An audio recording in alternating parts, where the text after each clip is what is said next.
ఇంకెన్నాళ్ళు? తగిన సమయం అంటే ఎంతకాలం? మళ్ళీ ఎన్నికలు వచ్చే వరకని అర్థమా? ప్రజాస్వామ్య సూత్రాలన్నీ ఏకమవ్వక తప్పదు. ఆపరేషన్ సక్సెస్ పేషెంట్ డైడ్గా మారొద్దు. ఎమ్మెల్యేల అనర్హత పిటిషన్ల విచారణపై సుప్రీం తదుపరి విచారణ మార్చి 25వ తేదీకి వాయిదా అంటూ చూస్తూ ఉన్నాం. అసలు దీని విషయంలో మాత్రము సుప్రీంకోర్టు ఒక మంచి ఆలోచన చేసినట్టు కనబడుతూ ఉంది. ఎవరైతే పార్టీ ఫిరాయించినటువంటి వాళ్ళు ఉన్నారో, పార్టీ ఫిరాయించేటువంటి వాళ్ళకైతే ఇది గుండెల్లో రైళ్లు పరిగెత్తించేటువంటి అంశమే. పార్టీ ఫిరాయించాలంటే భయపెట్టేటువంటి అంశంగా కనబడుతూ ఉంది. 10 మంది ఎమ్మెల్యేలు తెలంగాణ రాష్ట్రంలో ఉన్నటువంటి బీఆర్ఎస్ పార్టీ నుంచి గెలిచి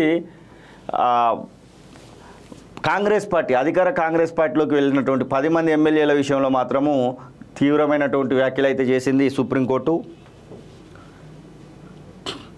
ఎమ్మెల్యేల పార్టీ ఫిరాయింపు కేసులో కీలక పరిణామం చోటు చేసుకుంది. పార్టీ ఫిరాయించిన ఎమ్మెల్యేలకు, అసెంబ్లీ కార్యదర్శికి, రాష్ట్ర ప్రభుత్వానికి, రాష్ట్ర ఎన్నికల సంఘానికి, హైకోర్టు రిజిస్ట్రార్కు సుప్రీంకోర్టు నోటీసులు జారీ చేసింది. పార్టీ ఫిరాయించిన ఎమ్మెల్యేలపై అనర్హత వేటు వేయాలని మాజీ మంత్రి BRS working president KTR, Huzurabad MLA Padi Kaushik Reddy దాఖలు చేసిన పిటిషన్లపై ధర్మాసనం మంగళవారం విచారించింది. Justice BR Gavai, justice Augustine George నేతృత్వంలో సుప్రీంకోర్టు 2 పిటిషన్లను పరిశీలించింది. గతంలో అఫిడవిట్ దాఖలు చేయాలని ఆదేశించినప్పటికీ ఎందుకు దాఖలు చేయలేదని ధర్మాసనం ప్రశ్నించింది. తెలంగాణ అసెంబ్లీ స్పీకర్పై ఆగ్రహం వ్యక్తం చేసింది. ప్రజాప్రతినిధుల పదవీకాలం పూర్తయ్యే వరకు చర్యలు తీసుకోకపోతే ఇంకా విలువలు ఏముంటాయని స్పీకర్ను సుప్రీంకోర్టు ప్రశ్నించింది. ఇప్పటి వరకు తమకు నోటీసులు అందలేదని స్పీకర్ తరపున న్యాయవాది సుప్రీంకోర్టుకు తెలియజేశారు. వాదనలు విన్న సుప్రీంకోర్టు అసెంబ్లీ స్పీకర్తో సహా ప్రతివాదులందరికీ నోటీసులు జారీ చేసింది. ఫిరాయింపుల అంశంపై మార్చి 22లోగా నోటీసులకు రిప్లై ఇవ్వాలని సుప్రీంకోర్టు ఆదేశాలు ఇస్తూనే తదుపరి విచారణను మార్చి 25వ తేదీకి వాయిదా వేసింది. బీఆర్ఎస్ నుంచి గెలిచి కాంగ్రెస్లో చేరిన 10 మంది ఎమ్మెల్యేలపై అనర్హత వేటు వేయాలని బీఆర్ఎస్ నేతలు వేరువేరుగా 2 పిటిషన్లు దాఖలు చేశారు. Khairatabad MLA Danam Nagender, station Ghanpur MLA Kadiyam Srihari, Bhadrachalam MLA Tellam వెంకట్రావుపై హైకోర్టు ఇచ్చిన తీర్పు అమలు చేయలేదంటూ ఎమ్మెల్యే పాడి కౌశిక్ రెడ్డి పిటిషన్ దాఖలు చేశారు.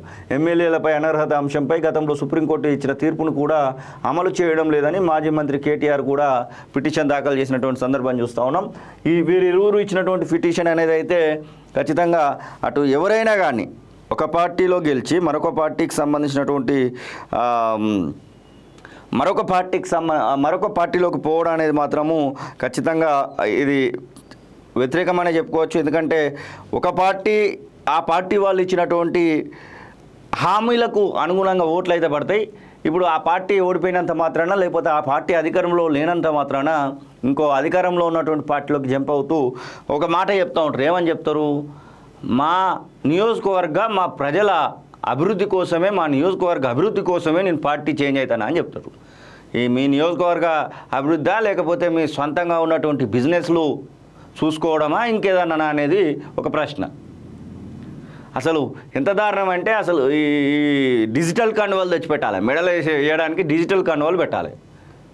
ఒక్కొక్కరికి ఉన్నటువంటి పార్టీలు అన్నిట్లో వస్తాగానే కండువ మారాలి. ఆ డిజిటల్ కండువాలు పెడితే కొంతమందికి సూటబుల్ అవుతుంది. ఒకసారి టీడీపీలో ఉంటారు, మరొకసారి కాంగ్రెస్లో ఉంటారు, మరొకసారి బీఆర్ఎస్లో పోతారు, మరొకసారి బీజేపీలోకి పోతారు. అసలు పార్టీ ఫిరాయింపులు అనేది మాత్రం తెలంగాణ రాష్ట్ర వ్యాప్తంగా ఎంత డేంజరస్గా మారినాయి అంటే అంత డేంజరస్గా మారినాయి. దీనికి ఇంకా పార్టీ అతీతమేం కాదు. గతంలో బీఆర్ఎస్ పార్టీ అట్లనే చేసింది. కొన్ని రాష్ట్రాలలో బీజేపీ పార్టీ చేస్తున్నటువంటి సంఘటనలు మనం చూస్తూ ఉన్నాం. ముఖ్యంగా మహారాష్ట్రలో గతంలో ఏం జరిగిందో చూసినాం. అట్లనే ఇటు కర్ణాటకలో ఏం జరిగిందో కూడా మనం చూసినాం.